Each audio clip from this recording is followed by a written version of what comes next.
This is Mark Smelly Bell, aka Mark Anthony Bell. Almost got hit by a wave right there. I'm gonna give you some insight, y'all, into who I be. All the way until the age of 12, I peed the bed. All the way until the age of 12, I sucked my thumb.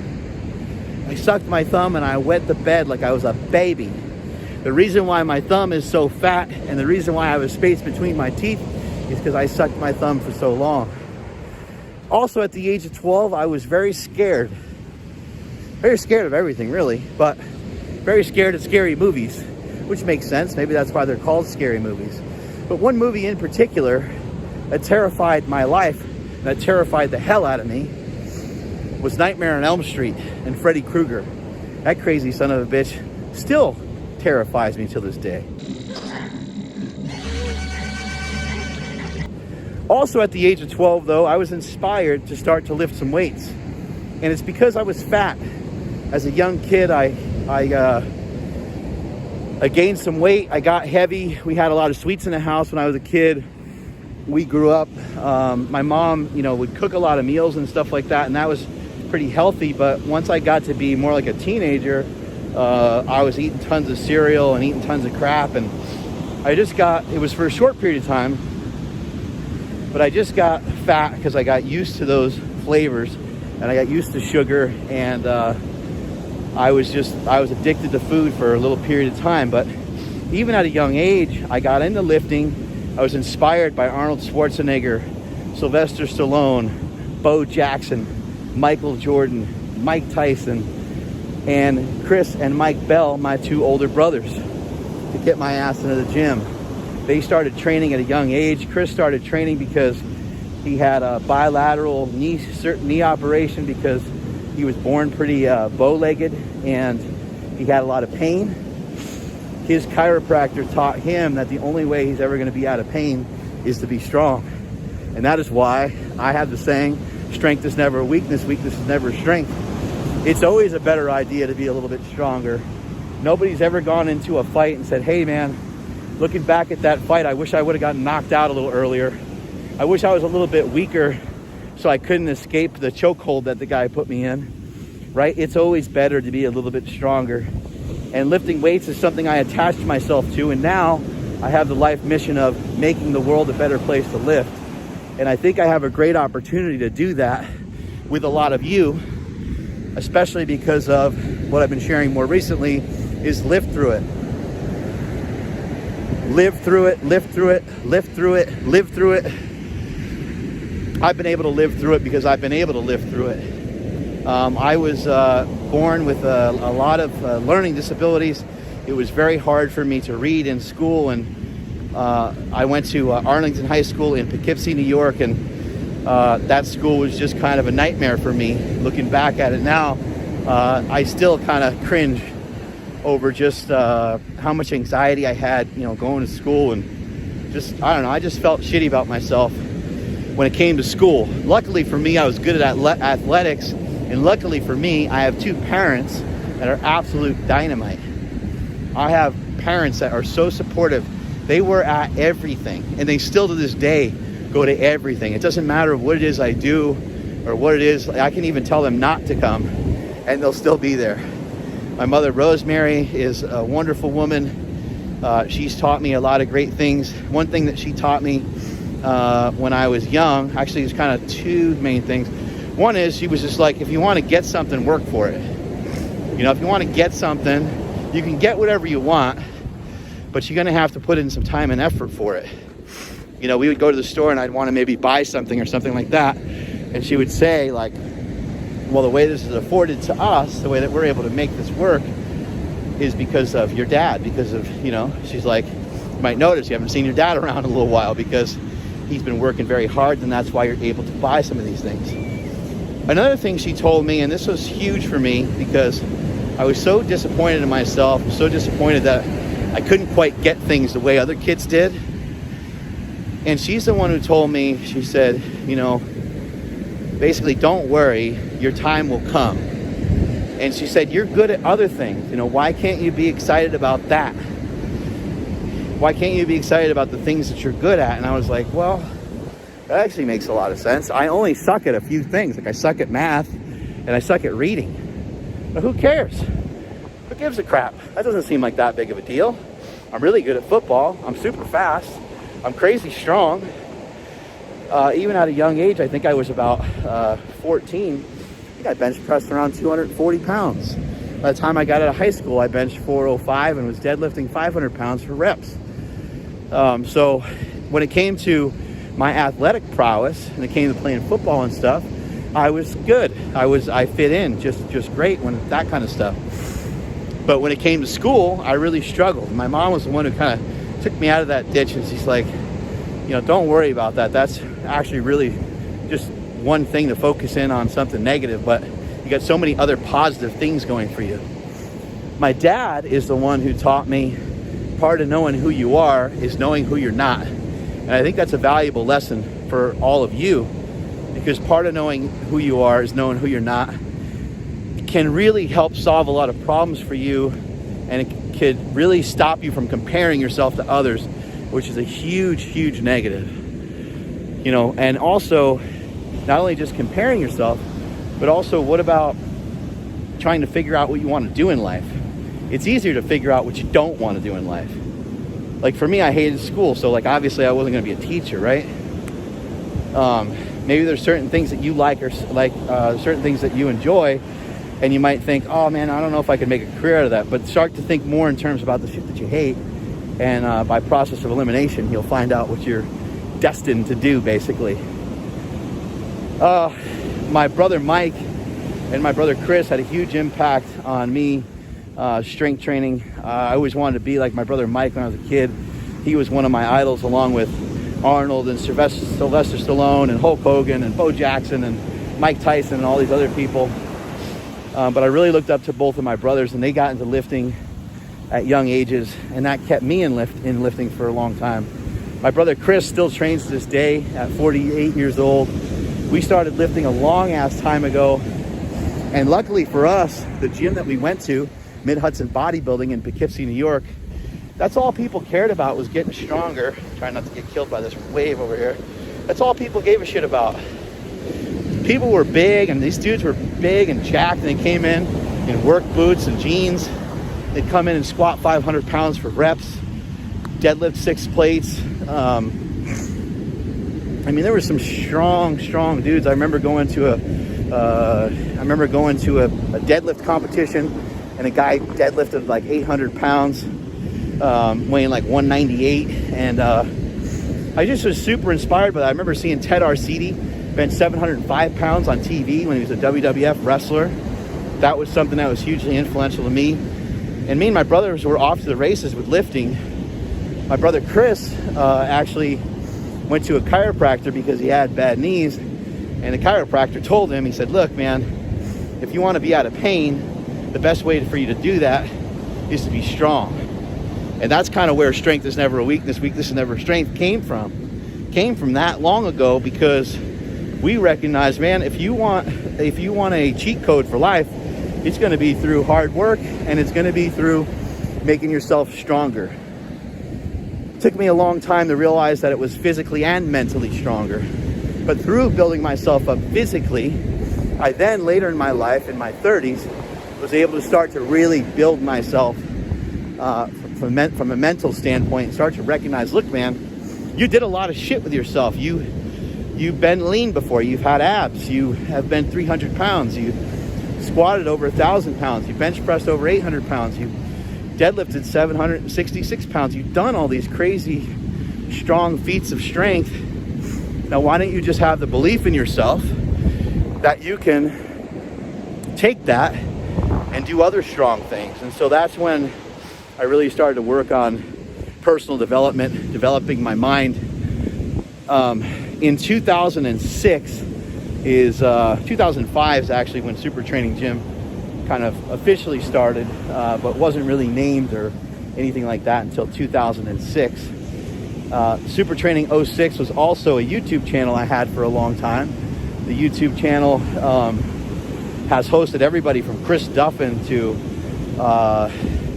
Ed Cohn to Dr. Deadlift to Brian Shaw, Stan Efferding, the list of names goes on and on and on and on, because we've been around for a really, really long time. But any world record holder, you name it, and they've been on my YouTube channel, or they've been part of my podcast, which you can check that out too. I have a podcast called Mark Bell's Power Project. But I've been slinging out these videos for a long time. It's because I want to make the world a better place to lift. I want other people to know how to lift, and I figure that if my life's mission is complete, which my life's mission is to have anyone just feel 2/3 or so of what I feel from strength training and from fitness, then I know how good that'll make me feel, because I feel freaking awesome all the time. I don't have any injuries. I don't have any limitations when it comes to training. I can train and do whatever I want. I feel absolutely outstanding. I am a person that loves to wake up early. I believe in hard work. I believe in waking up early. I believe in being prepared. I believe in God. I believe in the people around me. I believe in this quote that was given to me by the greatest lifter of all time, Ed Cohn. Ed Cohn says, Ed Cohn, for all that he's done on the platform, man, the guy is just, he's the GOAT, when it comes to lifting, but he's also the GOAT out of the gym. And, one thing that he said to me that really has always helped me, only put into others what they put into you, you have to, only be good. I'm sorry, I got the quote mixed up a little bit. Only be good to those that are good to you, and don't do anything else. Don't do anything else. That's the hard part right there. Don't do anything else. Anyway, kind of moving on. I live in Dixon, California. I just moved there recently, just bought a new house. We have a beach house here in Bodega Bay, California, and we were able to afford that through our company, the Slingshot. In addition to being a dad and a brother and a hubby, I am an inventor. I have multiple inventions, multiple United States patents, and the Slingshot is one of them. And the Slingshot, thankfully, was a good enough product for me to finally put up points on the scoreboard when it came to finances. And then through Slingshot and through some other businesses, I was able to earn some financial freedom, and I was able to get a beach house out here in Bodega Bay, California. Additionally, I was able to buy a house for my parents, buy a car for my parents, buy a car for my brother, support other family members with other projects. And that to me has been, when I share that, when I tell people that, or when I, sometimes talk about a new truck that I bought or a new car that I bought, I think that people think it's bragging, and I'm definitely not trying to make anyone else feel bad about their situation.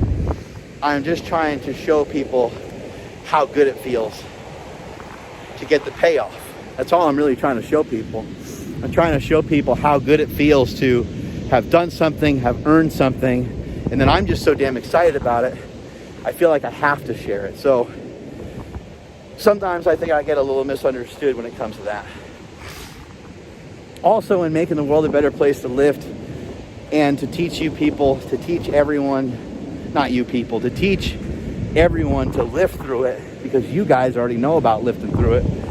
Teach other people to lift through it. You're going to have to eat through it too. You're going to have proper nutrition, and you're going to have to, know and learn how to make changes in your diet, because if you don't make the changes in your diet, you're never going to feel good enough to really do anything in the first place. All right, and finishing up, let's see, favorite movie, Rocky. Second favorite movie would be Braveheart. That they may take our lives, but they'll never take our freedom. Favorite actor, I'd say Sylvester Stallone, because that Rocky 1 is too good.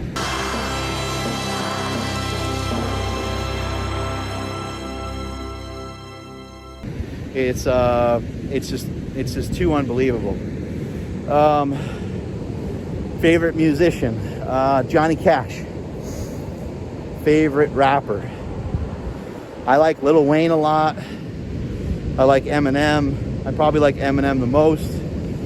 But also, I mean, how can you go wrong with Notorious B.I.G., right? Brooklyn! What up? The king. Let's see, what the hell else is there? Favorite color? I like black. I like blue. My eyes are green. If I haven't mentioned this before, I was born in a hospital in Westchester, New York. My entire family is from like Peekskill and Buchanan area. I grew up in Dutchess County, and I grew up in a town called Poughkeepsie, New York. In addition to owning the business Slingshot, I also own another company called Mind Bullet. I used to have a magazine called Power Magazine. I've been firing out videos since 2006. There's over 2,500 videos with my fat face on it. I used to weigh 330 pounds, and what meant the world to me was just being strong. That's all I cared about, and that's all I was focused on. And I'm able to share different things with people now. I think sometimes people think like, who is this guy? Like, why is he telling me this? Well, it's because I'm 42 years old and I lived a lot of life. And I was on a mission to quote unquote be great. But I think the dangers of wanting to be great can be maddening. And I think that a lot of times we're not really truly thinking about what does it mean, because I didn't have it defined. And I don't want to see anybody else fall into that trap. Luckily, I fell into that trap and I got out. And I'm not hurt, and I'm not in a wheelchair. But I could have easily put myself there. I fell with 1,085 on my back, and there was no end in sight. 1,085 wasn't going to be enough. I wanted to squat 11, and when I squatted 11, it was probably going to be 1,200, and so on. And I always wanted to bench 700 pounds. I benched 700 and bigger, stronger, faster, and then 700 became 730, 750, 770, 800, 825, and eventually 854. And none of that was ever enough. And I still, this day, kick myself because I think I could have benched 900 pounds in a competition, but I never did. I got some in training and never was able to duplicate it on the platform. Same thing with my raw bench strength. I really believe I was a 600-pound bencher, but my best raw bench was 578. You can see how crazy you can get over it, right? But what I've learned is, that, yeah, it's good to have goals, but make sure the goals are a little bit more defined so you have an understanding of what the goal is for, why you have it, and what it really means to you. And what it will mean to you, because your mind is as happy as you make it up to be. Your mind is as happy as you make it up to be. So you're not going to be any happier reaching that goal. When you go from weighing 275 to 220, you're not going to be happier because you weigh less. You're not going to run around with your shirt off because you weigh less. You're going to run around with your shirt off because you're proud of how fucking dedicated you had to be to get there. And guess what? It gets harder. Not easier. It gets harder. Certain things about it become easier. It becomes easier to have more willpower the more that you exercise willpower. The more that you exercise that, the stronger that will get. Anyway, I think I gave you guys some good insight into who I am. I think I gave you guys some good insight into who I be. I'm going to finish off with saying, since 1995, 1996 or so, I've been studying dieting and I've been studying training. And so when I come out and I blast, the doctor, I blast some of these other people that have these letters after their name, it's because I've been in the game way longer than they have. And I lived it. I have lived it. I used to be 210 pounds, and I used to be natty. I benched 225 for 40 reps. I ran a 4.6 40-yard dash. I was strong. I was athletic before I ever took anything. I did a floor press at Westside Barbell with 500 pounds. I deadlifted 635 at 198 in a competition. I built up a lot of strength naturally, so people are like, oh, I just want to, you know, throw the drugs in there or whatever. But it's just one more thing I have experience with. I have experience without them. I have got experience with them. And it is my opinion, because of my experiences, that I have a lot of great knowledge that is effective for a lot of you. And I don't think these people that are sharing information about diet, I don't think they weighed 330 pounds. I don't think they have any idea what it's like to wake up in the middle of the night and completely demolish what's in your pantry like a goddamn grizzly bear. But I do. I've been there. I've been lean, I've been fat, and I've been lean. And I've done it with intention, I've done it with purpose, and I've done it to reach specific goals. But I also got stuck. I got stuck for a very long time because I didn't know how I was going to get myself out of that mess, because I was highly addicted to food at the time. But I was able to do it, and I was able to do it through a ketogenic diet. And there's not a lot of other people that have done some of those things, so they're not going to be able to share the same information. They don't have the same experiences. Be a white belt. Have a white belt mentality.